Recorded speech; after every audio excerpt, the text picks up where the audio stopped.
Hi, folks. Welcome to Tuesday's edition of the iWrite Radio podcast stroke videocast. Once again, just Jimmy and myself. Stuart's not feeling great. I think we'll go with a press conference to begin with, and you'll maybe want to open up on that Aye. debacle in Scottish football at the moment. Yeah, aye. I was a bit disappointed that all of our esteemed press, given that they couldn't talk about John Swinney because he's making his statement to Parliament at, I believe, around 2:30 this afternoon, and Nicola just wasn't going to preclude anything that he's saying in his statement. So they all went on football. Every single one of them, really. And it is a debacle, mate. It's one player made an absolute clown of himself. He'll blame being foreign or something for not quite understanding the rules, which is abject nonsense. He's a laddie that's won a few grand a week and has just decided that the rules didn't apply to him because he wanted to go to Spain to see some family members and have a bit of fun in the sun. Frankly, I'd be hitting him with a 10-game ban for that if I was the SFA, but I very much doubt they'll do that because he's a Celtic player and Celtic would just take them to court over that. I do think it's interesting that the question was all about what the Scottish government going to do to close down football. Mm-hmm. Well, the Scottish government don't actually have that power, do they?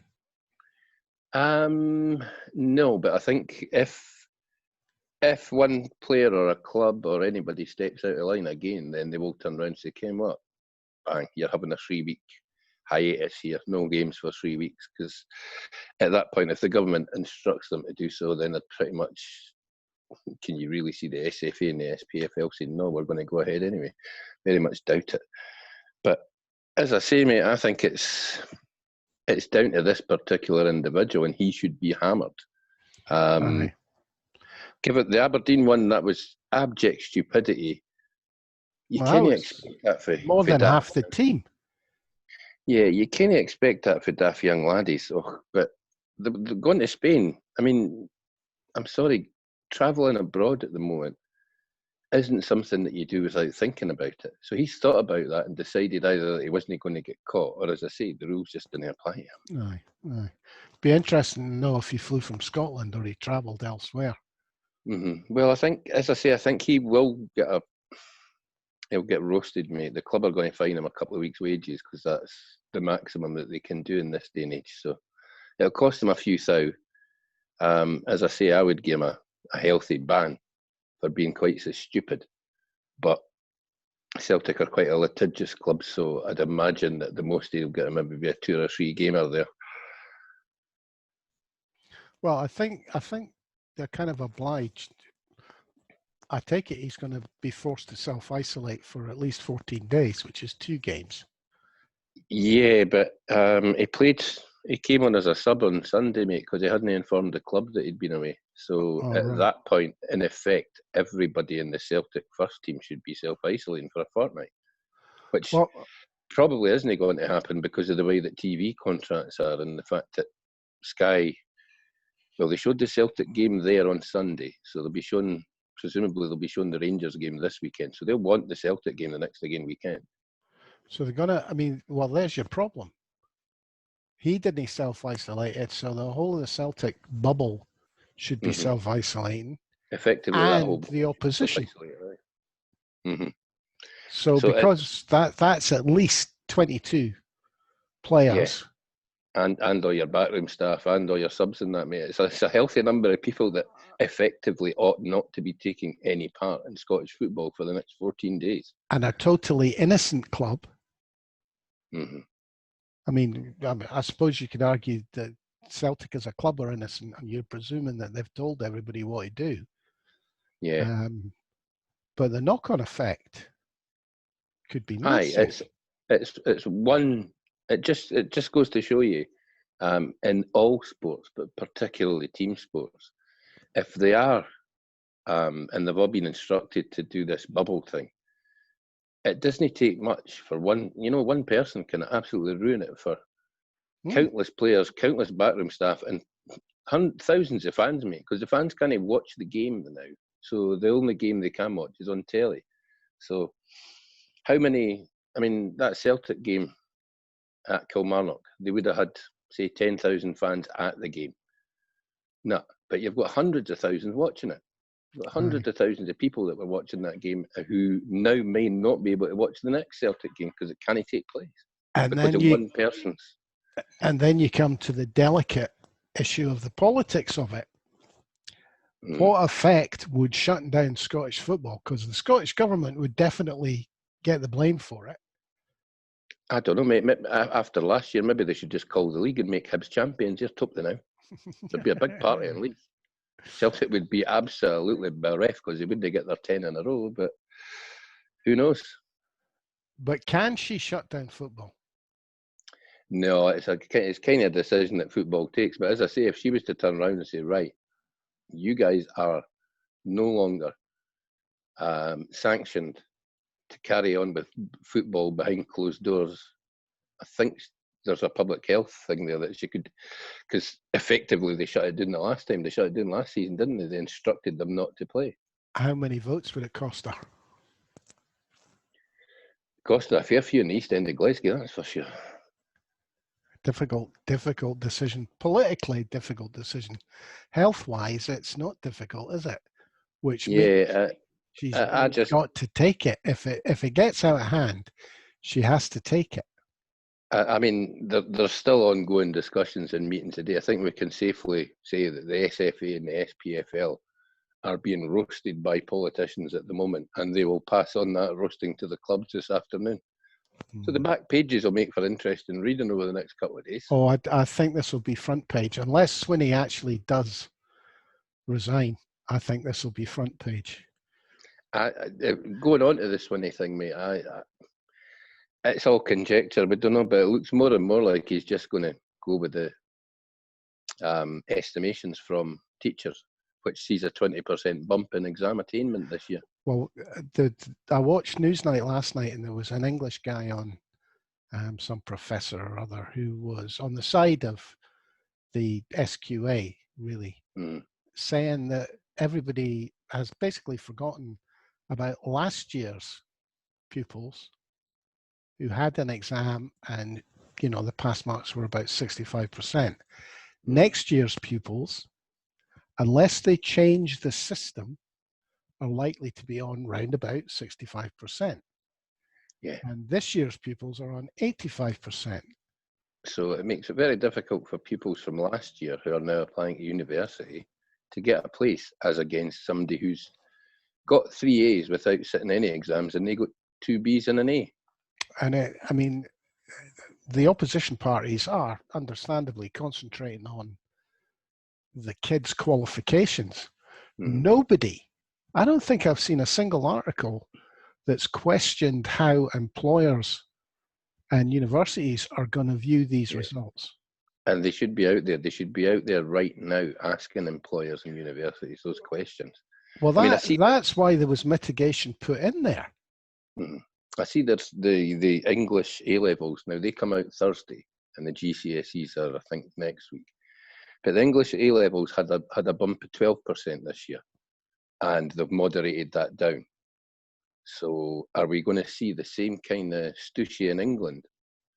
Because it won't be a 12%. A 12% bump in attainment is unheard of in 1 year. Never mind the 18.5% or 19% that we're now talking about. So there's no way this will have the same impact in England. No, I think no way, because the press won't view it because they're Tory allies. Aye, it's not going to be viewed through the prism of we can hurt this government. Yeah, because, like you say, the press are Tory allies, and also there's not an upcoming election where you would hope to change that government. And I think that they're going to add in a personal appeal, which wasn't going to be the case. It was going to be a technical appeal. So if you could prove there was something technical had gone wrong with your exam. Yes, it's a weird one for the A-levels, mate. Honestly, it was a technical appeal, and now they're saying that kids can't still appeal in England personally. It's got to be the school that appeals for them, which is a bit of an odd one. Well, that was always the case in Scotland. You Mhm. went to your teacher, you said, I'm not happy. Your teacher said, I agree with you. The school will appeal.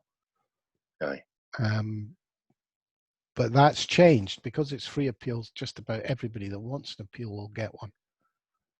I kind of, I think it's a possible misstep by the government to, if they go to the point of just going with teacher recommendations. I think this year's cohort of pupils are actually being done a disservice, because if I was an employer, if I was on the board of UCAS, if I was at university, I would view that I'd take a dim view of that. You know what I mean? There'd be a sketchy eye getting cast over that and going, aye, right, you got 4 A's in your hires. Can I see your prelim papers? I might ask to see things like that to make my own judgment upon it.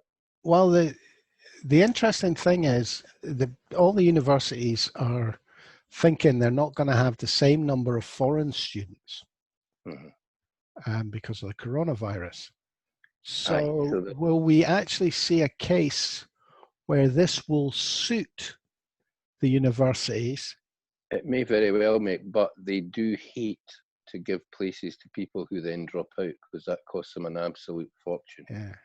And are they going to give places to people that they just, I mean, in all seriousness, first and second year, particularly, well, first and second year at a Scottish uni, first year in an English one, they're not that hard. It ain't that difficult. But second and third year, it ramps up. And are they going to take these results and say, right, I'm going to give this place to these places to these people, but they might drop out in second and third year? Are they willing to take that risk? They could just keep. It'll be interesting, because I would imagine that they had oven ready maybe 3 or 4 different options on how to deal with no exams. And I wonder if there's just one sitting on the shelf. I remember in Alex Salmond's day, he used to play games with the opposition. He had them chasing the the legal advice that he wouldn't publish. 4 months. 4 months. Oh, he's not publishing because it's going to hurt them. Then they published it, and there was nothing in it. Aye, there was no there. And I'm just wondering if part of me would love to see Swinney just stand out and go, right, guys, what we've decided is I'm going to resign. And the shadow education minister for the Tories, the Labour Party, and the Liberal Democrats and the Greens can all get their heads together, and we're giving you education. He won't do that because none of them have come up with an alternative. No, it's noticeable just how many, particularly the ones who shout the loudest, the ones on Twitter and the ones, you know, I mean, I don't know if you've seen, Jack McConnell was on Sky News yesterday and he still not had a haircut, mate. I don't know what that lad is thinking. Seriously, I think he thinks he's some patrician senator for ancient Rome or something. It's the only time I've ever seen a haircut like that.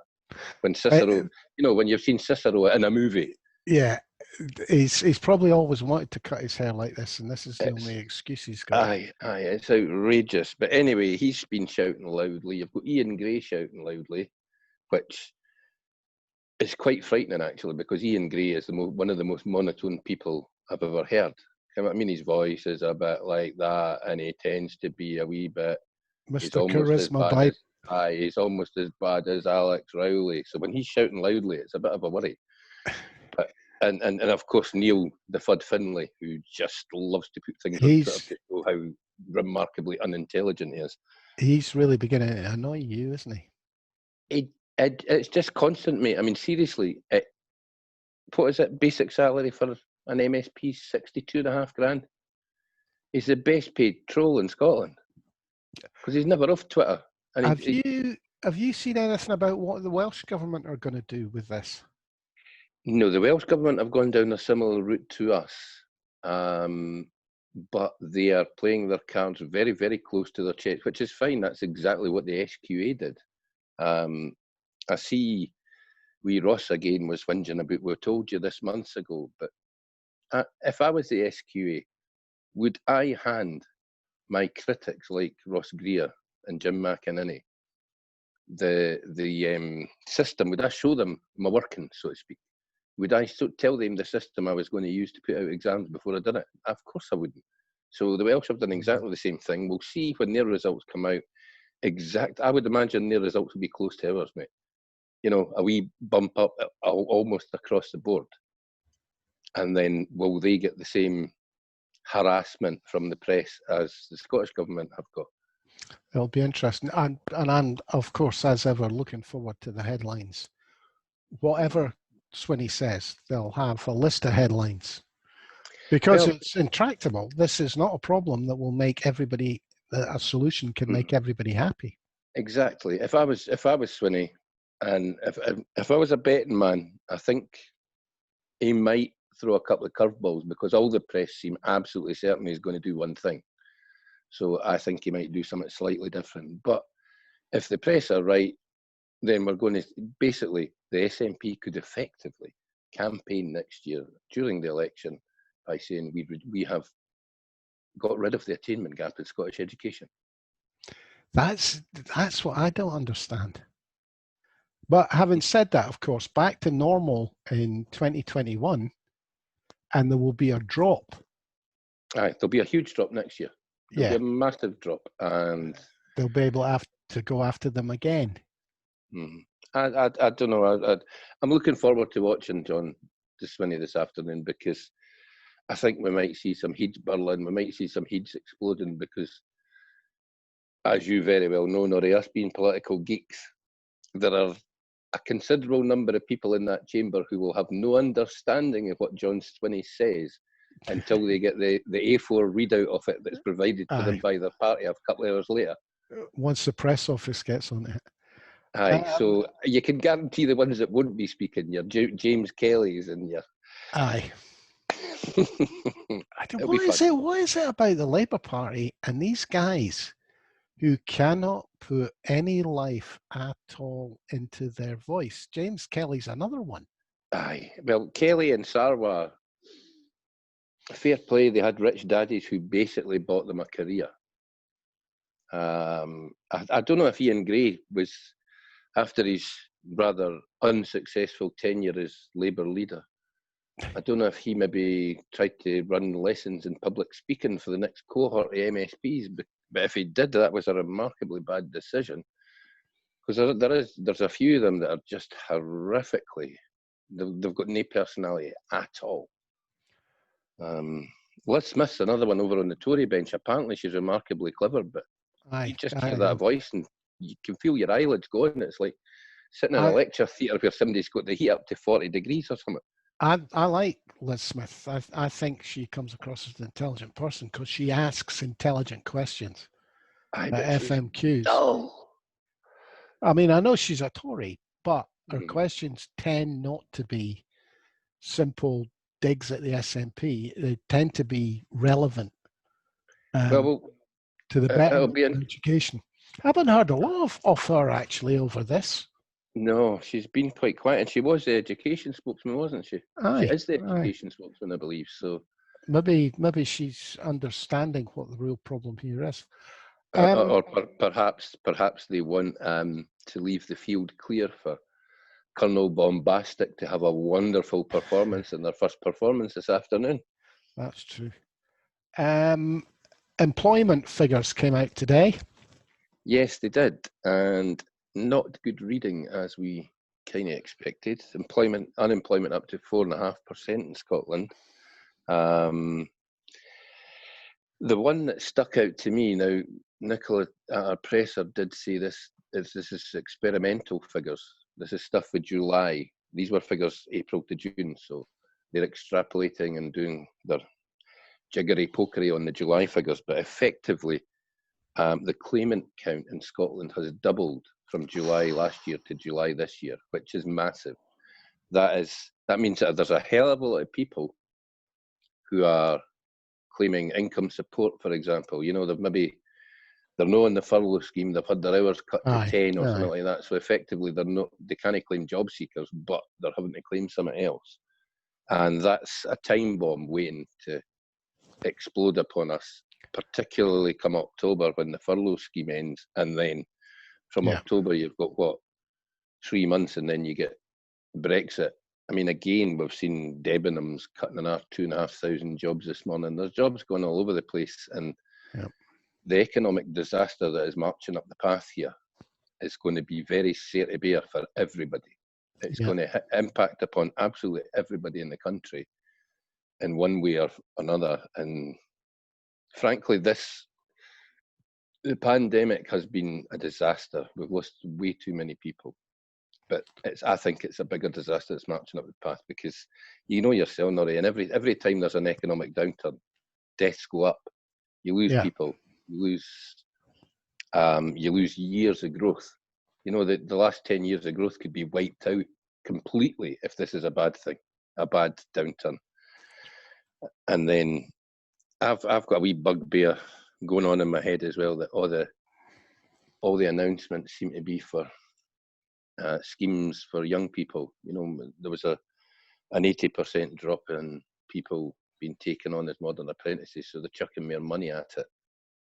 But I watched BBC Breakfast this morning when I go to my pit, and they had 3 people. Admittedly, they were down south, but the exact same thing's happening up here. You know, I think folk Was have it? lost their jobs, and they're in their 60s or late 50s. Was this the And these, 2 women and a coloured chap?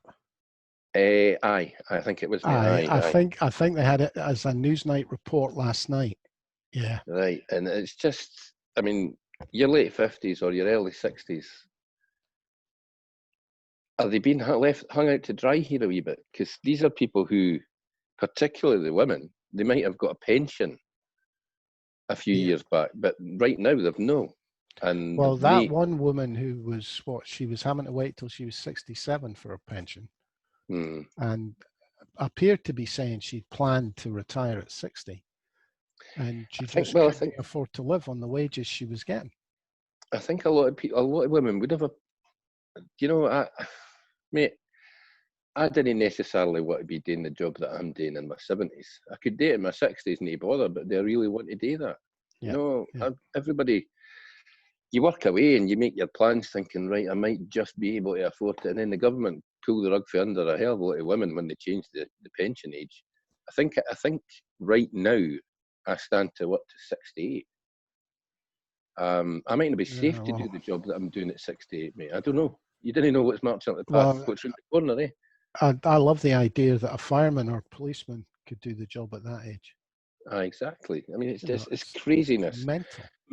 Perhaps, perhaps if things do get as bad as they look economically, then we might have a revisiting of pension ages and how we actually operate. I mean, we're going to have to revisit how we work care in this country, because clearly that has been shown to be absolutely not fit for purpose. But I didn't see why we shouldn't be able to roll back the pension ages again. 65 and 60 Well, were all right. you've got another problem as well that nobody ever talks about, which is you've got women now working 5 years longer. So that is, if you like, 5 years worth of jobs that aren't available for younger folk, and men working for 1 and 2 years up to 67. I mean, I think I'm 66, but Mm-hmm. all It's those also, jobs, that's 7 years worth of jobs. and it's also a huge bump in contributions that these women are having to make to get a pension that, I Yeah. mean, it's almost derisory, the level of the pension in this country. Well, don't be surprised, because they've got away with it twice now. People forget there's been 2 tranches where they've upped the pension age, and they got away with it. Mm-hmm. So don't be surprised if they think they can do it again. But that's one of the things, as you know, mate, I kind of coming round to the idea of modern monetary theory as well. An independent Scotland would definitely be able to chart a different course. I think, other than the Conservative Party, who may, even in an independent Scotland, if the Conservative Party still exists in some form, and they'll have to, because there'll still be some rabid Tory fuds kicking about in Scotland, regardless of how we go around getting independence. But other than them, I think most Scots would actually embrace taking a look at modern monetary theory and seeing if we can't do things slightly better. Because Universal they do basic it. income. Aye, Is that well, what they you're do thinking? it along those lines, mate. But also, they do it better in other countries, other small countries that would probably be comparable to Scotland in terms of their GDP. The likes of Denmark, I know right now that they tell you that the Danes make GDP is almost twice as Scotland's, but that's just Whitehall spin. But their pension's about 150 quid a week better than it is here. In Ireland, I think Ireland's pension, mate, is near enough 3 times. You know, But it's close to €400. I know in Holland that the way they work their pensions, you only get charged up front, an initial charge for setting it up. This is private pensions. Mm-hmm. Here, you're paying every year. You pay a fee every year, and it's a huge percentage at the end of the day. And that simple law change could make a massive difference. Well, I've always said, mate, that pension companies and insurance companies are basically racketeers without guns.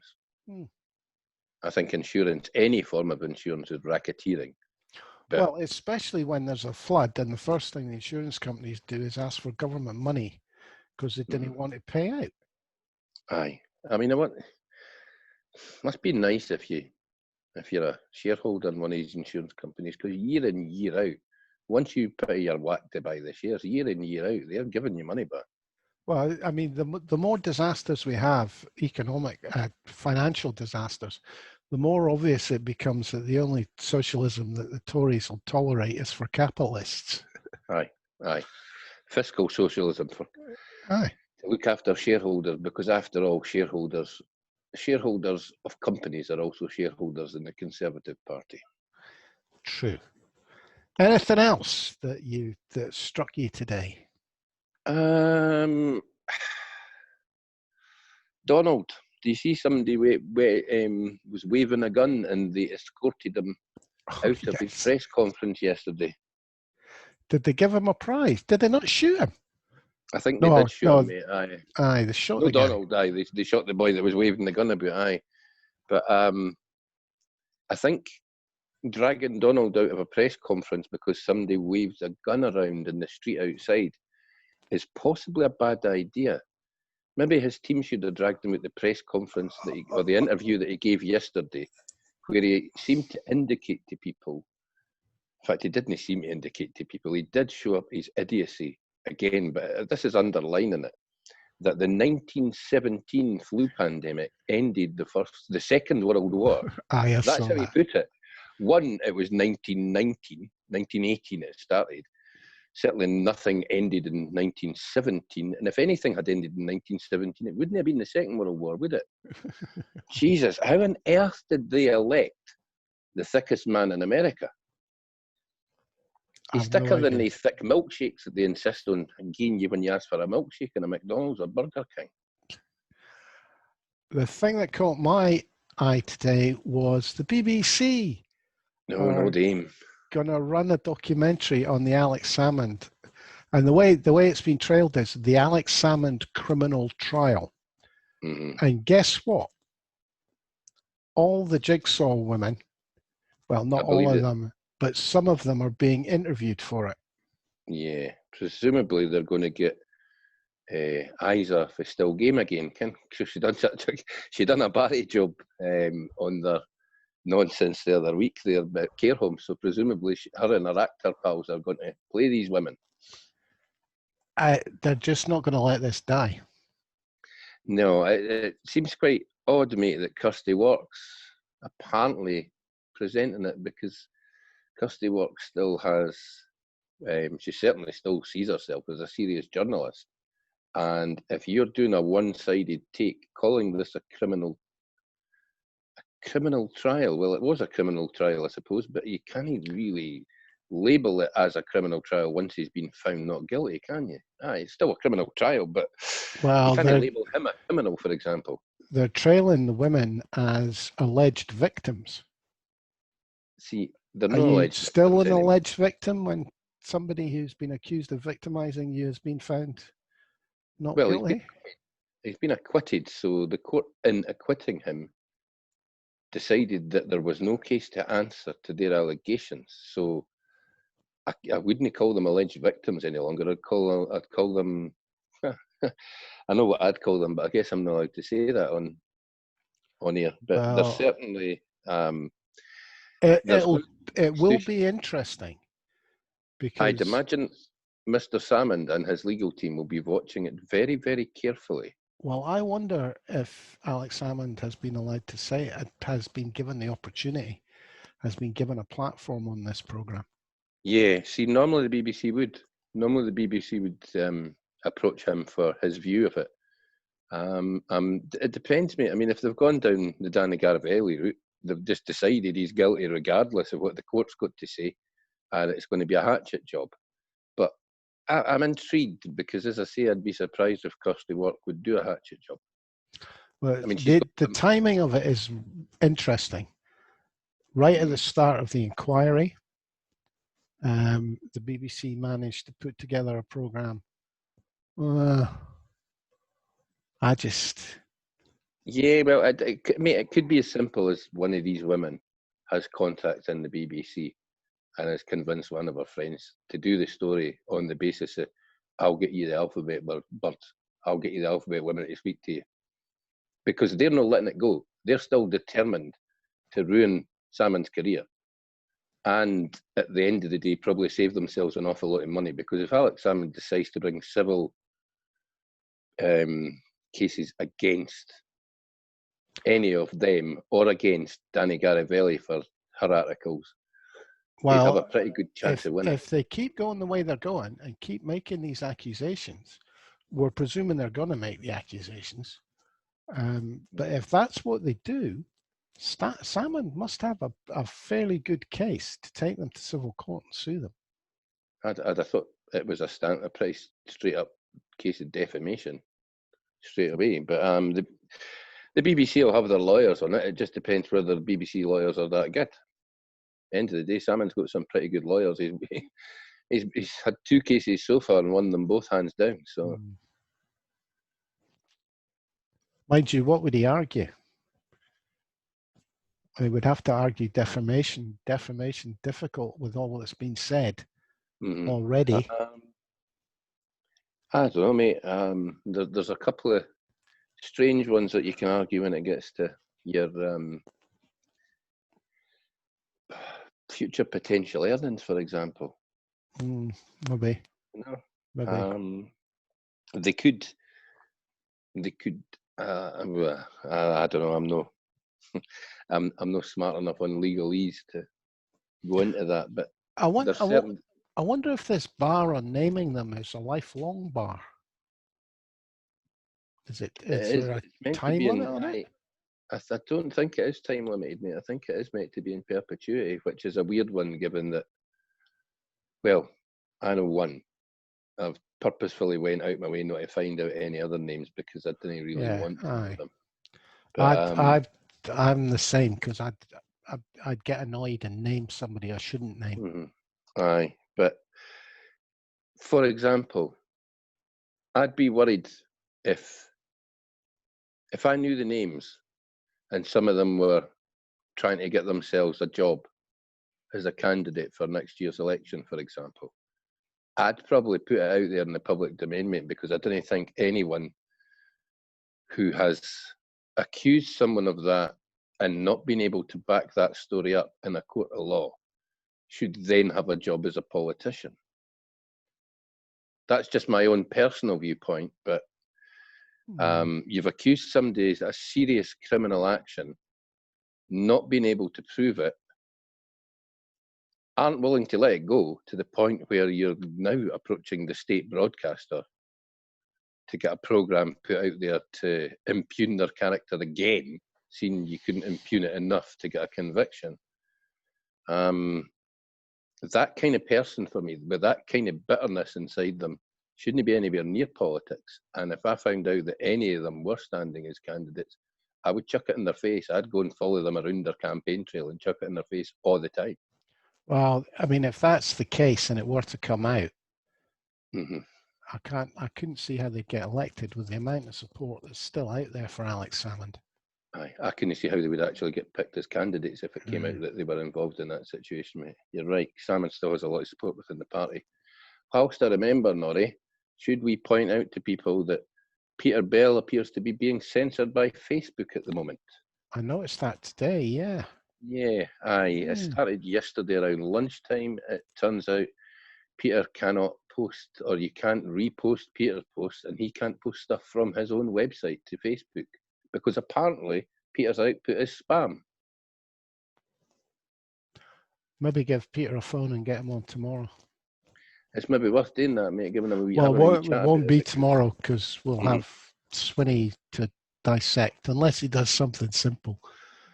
Stands up and says, right, I'm going to resign, but before I do, aye, every kid's going to have to sit an exam. Can you imagine the outcry if he said that they were going to have to sit exams? Solves the problem. It does. It solves the problem, absolutely. Although they'd then have to be given deferral places for university. Well, who knows? Anyway, I think we'll call it a day at that. I hope you're not getting bored with just me and Jimmy, folks. But there you go. I'm pretty sure they must be, mate. I'm pretty sure they must be absolutely hacked by now because we've not had a good ficht for ages. No, we've no. So thanks, Jimmy Hutton. I'm Norrie Stewart, and we'll try to be less reasonable tomorrow. Cheers for now, folks. Thanks for listening.